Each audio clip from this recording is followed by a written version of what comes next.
There is an unexplored void hidden directly beneath the oldest statue on Earth, and the Egyptian government refuses to allow anyone to dig for it. To understand why, we have to look at the structure itself. The Great Sphinx of Giza was not assembled from thousands of individual blocks. Rather, the entire 240-foot monument was carved directly out of a single, continuous piece of limestone bedrock. Centuries of erosion and localized vandalism took their toll on the monument's face, leaving the nose chiseled away long before Napoleon's troops ever arrived in Egypt. For the vast majority of its known existence, the massive body of the Sphinx was completely swallowed by the desert, buried up to its neck in sand. The surface level of the monument we see today is an illusion, one that hides an origin story contradicting the standard historical timeline. Orthodox Egyptologists maintain a very specific timeline, stating that the Sphinx was commissioned and built around 2500 BC during the Old Kingdom.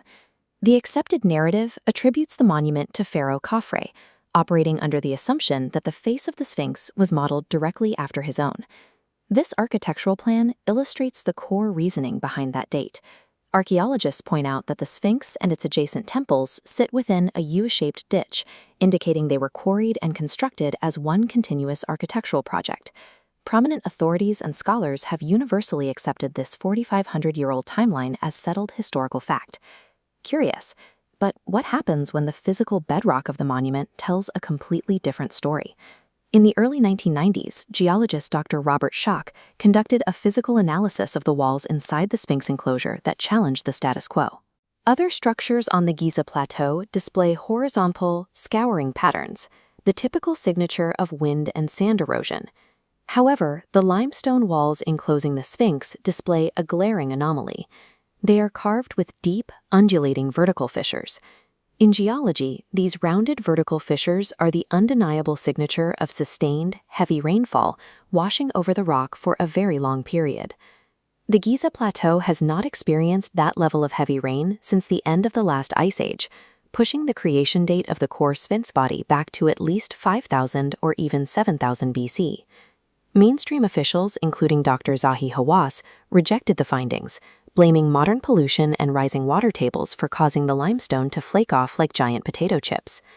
If the geological signature of water erosion is correct, the entire accepted timeline of human civilization in Africa is off by thousands of years.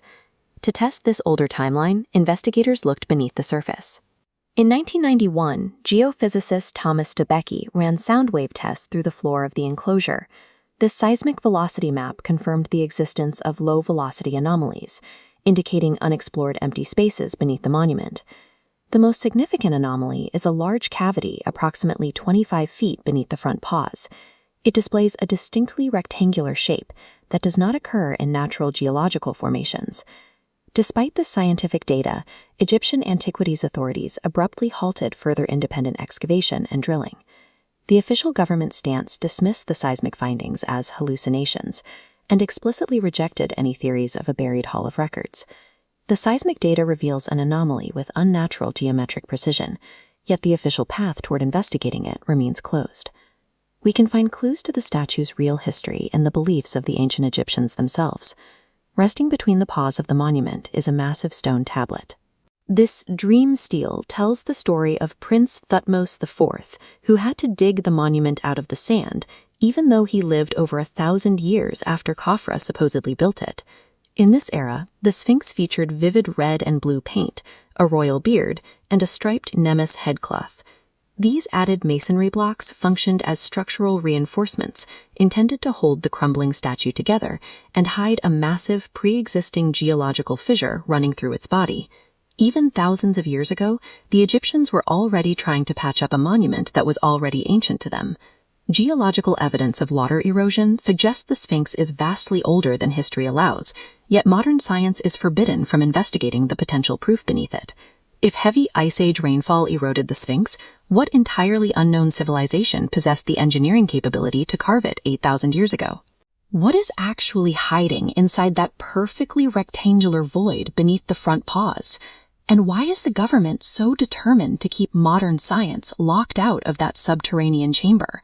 Tell us what you think is hidden in the chamber beneath the Sphinx in the comments, and subscribe to catch our upcoming episode on the Great Pyramid.